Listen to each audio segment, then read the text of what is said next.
In today's show, we are looking at NBA free agency, in particular shooting guards who are going to be free agents coming up after this season. Michael Bolton. Let's get to it. Let's get to it, indeed.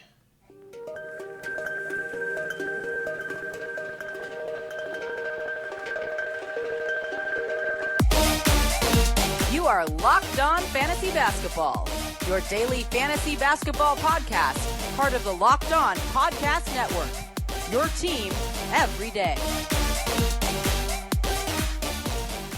Hello and welcome to the Locked On Fantasy Basketball podcast, brought to you by Basketball Monster. My name is Josh Lloyd, and I am the lead analyst at basketballmonster.com and at Yahoo Sports Australia. And you can find me on Twitter, as always, at redrock_bball, and on Instagram at Locked On Fantasy Basketball. Because the Dynasty series is over, which is what I'd normally be doing on a Tuesday episode, we're just changing things around a little bit and looking at free agency. I've done the point guard show already, looking at upcoming free agents for the point guard class. Now we're looking at shooting guards. Now this list, there can be always crossover in players, in positions, but I'm doing it by the designations over on Spotrac, just to try and give us some way to designate these players.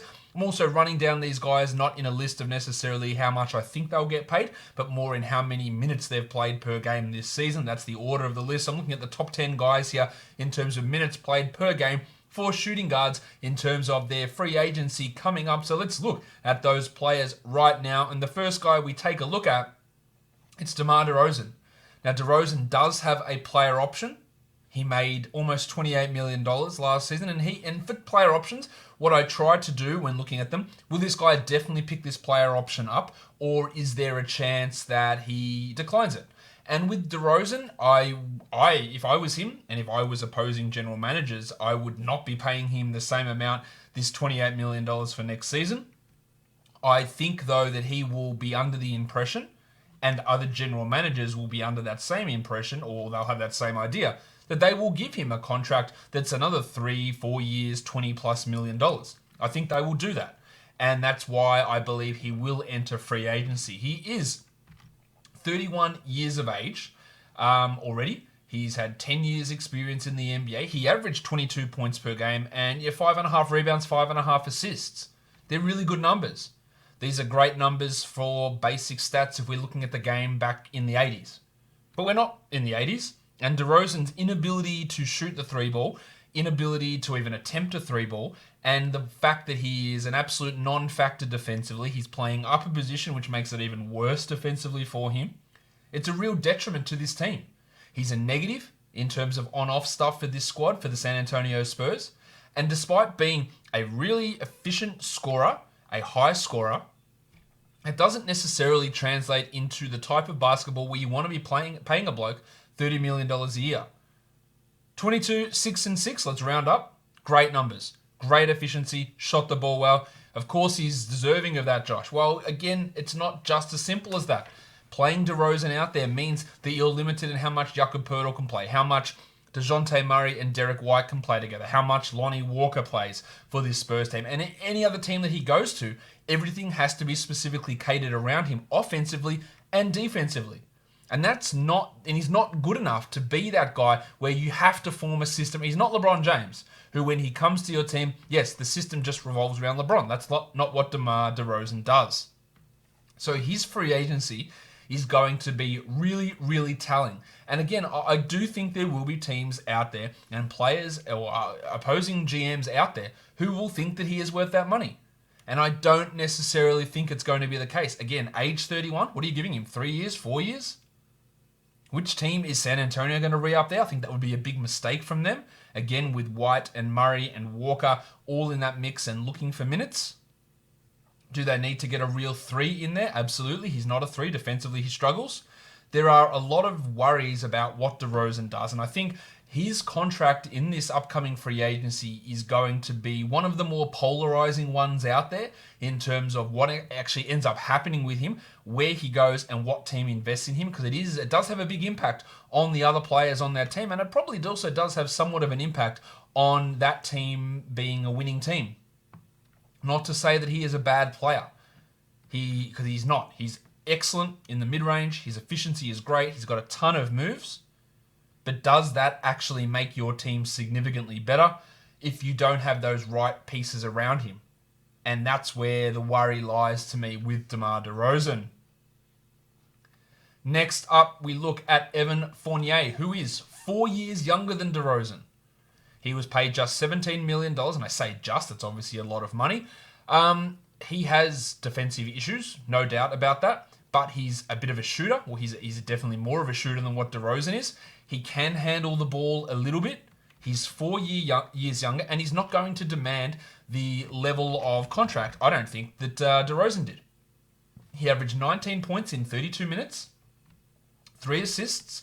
He shot 47 from the field. He had a true shooting of 60. He shot 41% from 3 on almost 7 attempts per game. That's really valuable. I think Evan Fournier is a guy that I would be more comfortable paying $20 million a year to than I would be paying $20 million a year to DeMar DeRozan. Again, just because of his ability or his flexibility to fit in with other teams, to be a guy that shoots threes, that handles the ball. Still defensively a problem. There's no denying that he's not a good defender, but a guy that can actually be a piece on another team, who's not going to be miscast as that number one guy that leads everything and fits in nicely.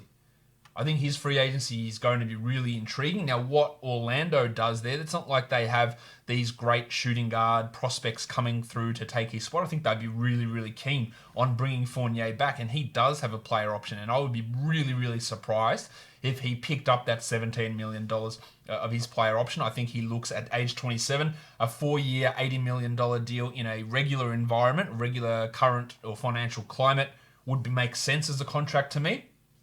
I don't know if he gets it in this current situation, but that's if you paid 3 years for that 3 years, $51 million, I think it's a really, really good deal for getting someone like Fournier in there who can be this really strong shooter, who can play off the ball, who can up his usage when necessary, and be that player who can also handle and distribute someone. I think that there is going to be way more value in someone like Evan Fournier versus DeMar DeRozan, who I think you're most likely going to have to pay a significant amount more money to get him in there.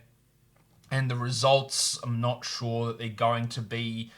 Well, they're not going to be significantly different in the positive towards DeRozan, but they could actually be significantly positive towards Fournier in that situation. So that's absolutely one to watch out for. I think Orlando would be the team. And there's been rumors of Orlando looking to get into the DeMar DeRozan sweepstake, which I think would be a really, really horrible decision from them, because that just doesn't fit alongside non-shooters like Aaron Gordon, Markelle Fultz, who struggles, Jonathan Isaac isn't a great shooter, Nick Vucevic is not the stretchiest player. It would be a pretty weird fit to add a guy like DeRozan into that mix.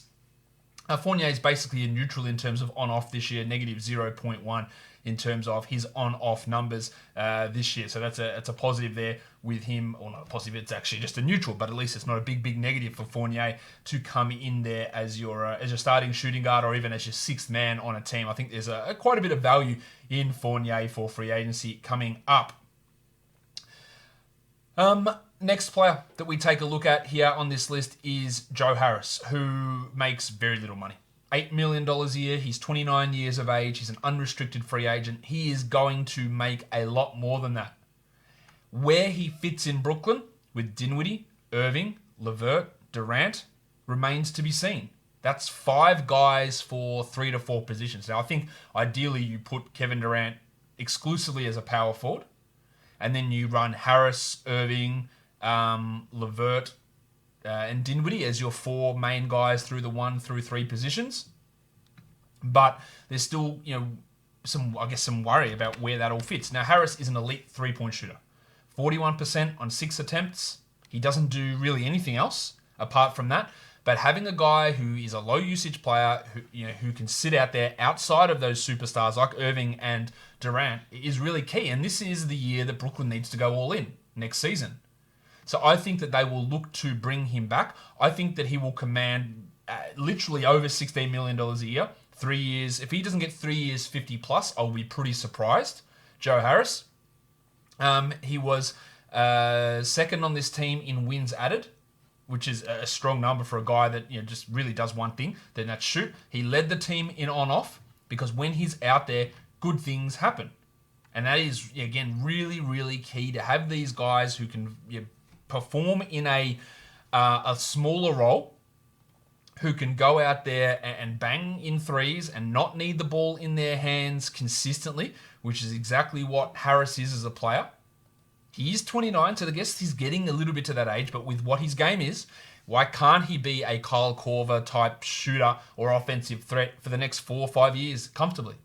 I think he should be someone that is more highly sought after than DeRozan for a lot of teams, not for every team, but for a lot of teams. And he is an unrestricted free agent who only played the 31 minutes, and how he fits in Brooklyn and whether they want him back. I think that would be a mistake if they didn't want him back, but I do think that they will be going after him, and they will pay up a little bit to really maximize their window over the next 2 to 3 years with Durant and with Irving. That is the time frame that they need to be looking at in terms of pushing to win an NBA championship. After those three guys, it does get a little bit rough. Glenn Robinson III, Spotrac listed him as a shooting guard. He is probably more of a small forward, but I'll include him here.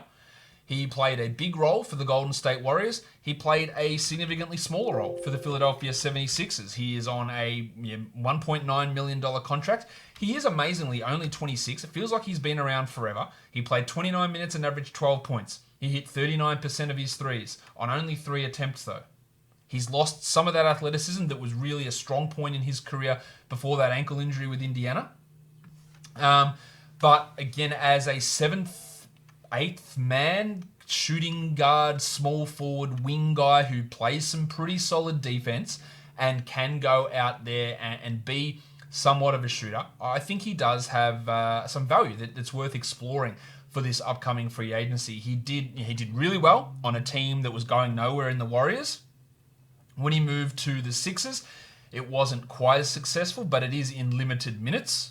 He was a neutral in on-off, and he only played, 227 minutes there with this team. So he was okay for Philadelphia, but I think that pushes him into at least a rotation role, a more than $2 million type of role or contract that he did receive this season, that $2 million. I think he's looking at more of a $4-5 million deal over 3 years, 15. I think would be fair enough for Robinson, but he's not a game changer.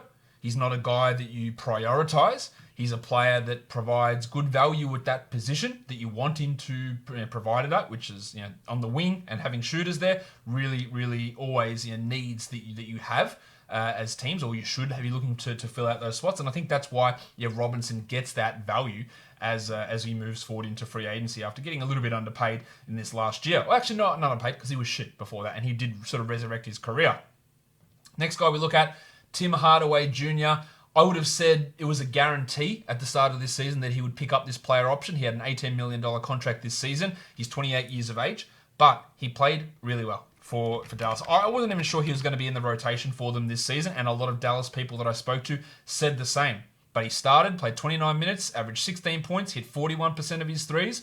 He played solid enough defense. He can handle the ball when he's pushed into that role. I think that if he doesn't move on, that Dallas will look to get him another 3-year deal, would be my guess. Will it be around this 17 million mark? I'm not really sure he's worth that. And I think there is a real risk of another team, much like when New York signed him away from Atlanta, if another team decides to overpay him to hope that he does way more than he did with Dallas, that they will be severely disappointed. But again, it's finding the guy in the right role. And if they give him a 3-year deal for $40 million, is that worthwhile? I think the way he fit next to Luka Doncic and the way he shot off the ball with Doncic and Porzingis around is super important for Dallas. And they could look to see, get him to decline that player option and then just re-sign him, much like they did with Dwight Powell last season. I could absolutely see Dallas doing that, considering how well or how good the fit was for Hardaway alongside Doncic this past season. So really, really massive change in fortunes for Hardaway versus where he was at the beginning of the season. But he comes in here as another guy that I think has a real chance to somewhat cash in on a strong season that he showed us. The next guy that we take a look at is a restricted free agent, the first restricted free agent on this list, and that's Bogdan Bogdanovic, who is age 28, so much older than most players heading into restricted free agency because he came over late after playing in Europe. It seems almost a guarantee that Sacramento will retain him. They made moves at the trade deadline to make sure they had the cash to retain him. I think that he is worth at least a contract in the mid-teens per year. 3 years 45, 3 years 50. Absolutely, he can do way more than what he did with Sacramento. The Buddy Hield, I don't know if it's a problem, but the Buddy Hield presence has an impact on Bogdan. He shot 36% from three in 29 minutes, 3 assists, 15 points, 2.5 threes. Really good volume, decent enough defender, can handle the ball. He can show us way more. He can be a 33-minute-a-night player. He can be a 17-point scorer. And if Hield does happen to get dealt by the Kings, then a Fox-Bogdanovic pairing, we will see, I think, a lot more positive. Now, he did start over Hield. He's up and down, and has had some injuries over the last couple of seasons. But I remain pretty high on Bogdan Bogdanovic and what he can provide for really any team. But I think the ability of him to be extracted from Sacramento is pretty low. And because he is a restricted free agent, that is going to probably drop his contract value down. Players or teams don't necessarily want to tie up money offering offer sheets, and it's all going to come down to what he can negotiate with Sacramento because they aren't letting him go. And I could see them getting a 2-year, $24 million deal, 2-year, $30 million deal for Bogdanovic because of negotiations. He'll say, well, I only want 2 years, and they'll say we want 4 years, and they won't pay him enough. I could see that 2-year, $30 million deal being sort of what ends up being agreed upon with Bogdan and with the Kings heading into this current off-season. Alec Burks, much like the little dog Glenn Robinson, Burksy took advantage of the Golden State Warriors being terrible, and he played well. Moving to Philadelphia, it hasn't been great for Burks. He did average 15 points per game in 27 minutes this season. He's shot 37% from three. He handles the ball. The three-point volume's okay.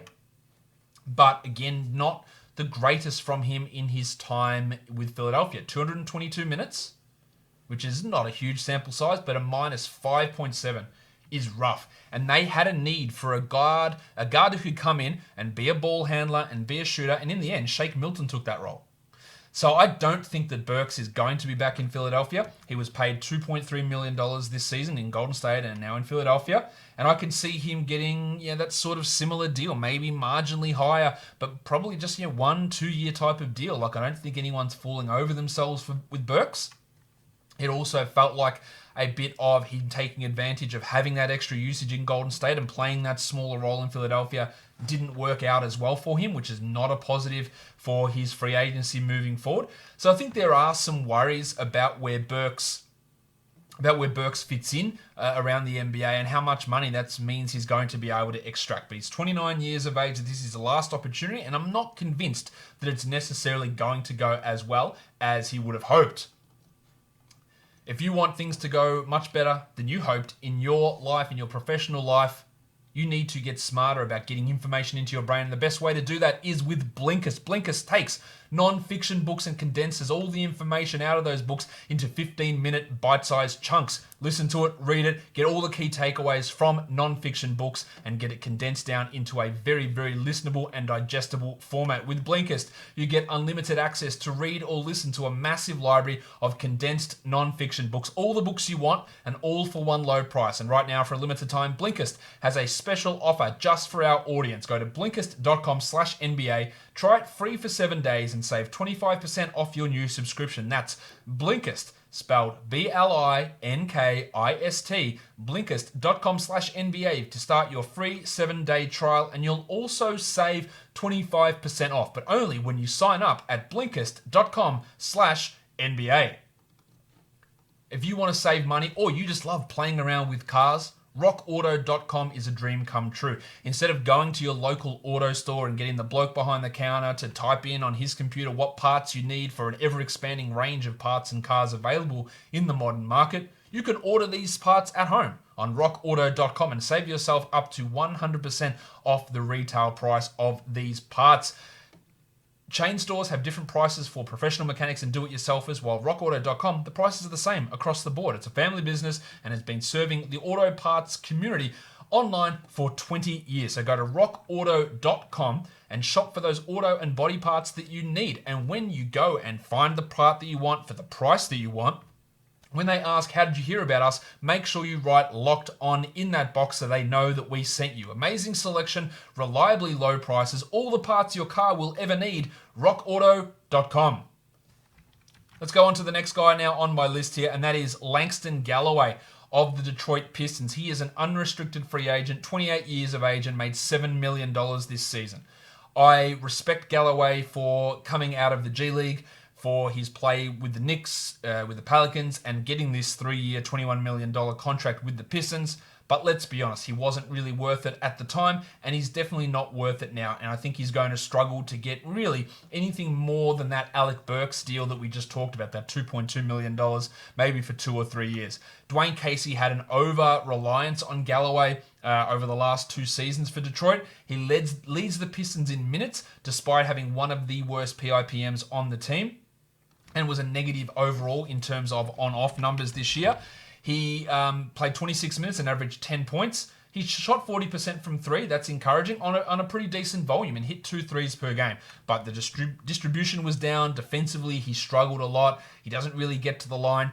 He's sort of like, again, a Glennie Robinson, Alec Burks type of player, but I think a worse version of those. Now, absolutely, he should be on an NBA roster, but the way that Casey mismanaged him, I think in terms of the minutes that he gave over guys like the Shark Bruce Brown or Derrick Rose or even Luke Kennard when those guys were handled, there was just way too There was just way too much Langston Galloway being used over the past couple of seasons for Detroit. So I think he's a guy that's definitely not going to make that $7 million upcoming in free agency, but a player who we should be looking more as a minimum contract, marginally over minimum contract player who sits around the edges of a rotation, I guess similar to how his former Pelicans teammate Etuan Moore has been the last couple of years in that sort of role where he sort of plays sometimes, he plays limited minutes, he can come in and be a bit of a scorer, a bit of a shooter, but not a guy that we rely upon or that any team should rely upon as much as the Pistons have the last couple of years.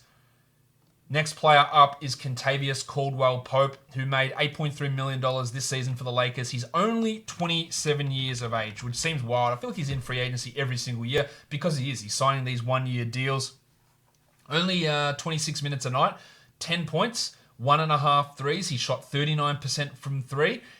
Defensively, I think he's pretty strong. He can't really handle the ball. He's not much of a self-creator. He is a low-usage guy. I could very easily see him back on this Lakers team, playing this role alongside Avery Bradley and Danny Green and LeBron, being a guy that shoots and plays defense. It really does suit him there. If you want him to do more than that, I think that's where you're probably going to run into some trouble because he's not a self-creator.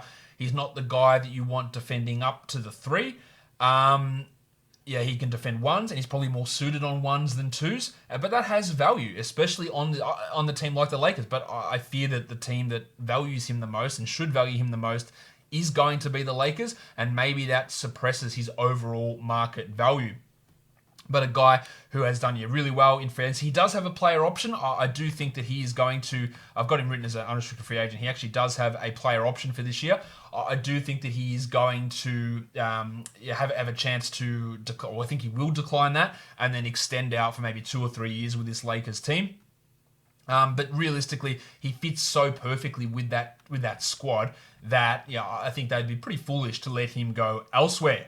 The last guy on my list is Kent Bazemore, who at age 31 and unrestricted free agent earned $17 million this year. He is now in Sacramento. If you weren't aware, he was traded from Atlanta to Portland at the beginning of the season. Then Portland sent him to Sacramento as part of the Trevor Ariza deal. And he just hasn't been that good. He just hasn't been as effective in these last couple of seasons. He had that breakout for the Hawks a couple of years ago as a strong defender, held his own against LeBron at times, but the shooting for Bazemore has really, really fallen off over the last couple of years. He's played 490 minutes for Sacramento, and he is a significant positive in terms of his PIPM and a plus 5.3 on off, mainly defensively. But that's only for this minimal time frame. He is not going to get anywhere near that sort of a contract, and his cap hold is going to be pretty big. So they're going to want to decline that cap hold to free up some space if that's what Sacramento is looking to do. In terms of where he moves moving forward, I think he's more of a $5 or $6 million a year type of a player, a 9th or 10th man who does provide solid defense, who can handle the ball a little bit. But I reckon he's got maybe 1 or 2 years, maybe max, maybe even 1 year left as a capable NBA rotation player. As I said, already 31 years of age, overpaid for the last, well, probably all of the years of his contract, but definitely the last 2 years of his contract. But shout out to him for getting that money. Seems like an absolute top ripper bloke. But at this point, he shouldn't be getting anywhere near that, not even approaching the $10 million per year, I don't think. Other shooting guards to talk about here who I didn't mention on this list. Garrett Temple's got a team option. I think that'll be picked up. Wes Matthews has a player option. Justin Holiday is an unrestricted free agent, as is Bryn Forbes. Avery Bradley, Austin Rivers, and Nick Batum all have player options. Well, Batum is definitely picking that up. Bradley and Rivers probably decline that, and Matthews probably also at $2.6 million. So we get down pretty low. The other guy that was probably worth talking about, and I should have talked about him, but his minutes played was so low over the season, was Malik Beasley, a restricted free agent for Minnesota. I think they will be doing everything to bring him back. He will probably demand and get $17 to $20 million a year to pair alongside D'Angelo Russell. Malik Beasley will be in that mix. He's 23 years of age. He is going to be, I don't think they're going to be able to pry him away from that team, from the Timberwolves, but he will get a pretty sizable deal and be someone that the teams are really significantly after in this free agent period. But he will most likely remain with Minnesota, would be my guess. Don't forget, subscribe, Apple Podcasts, Google Podcasts, Stitcher, Spotify, and on YouTube. Leave a 5-star review on Apple. That's a great way of helping out the show, and give it a comment down below here on YouTube. Guys, we are done here. Thank you so much for listening, everyone. See ya.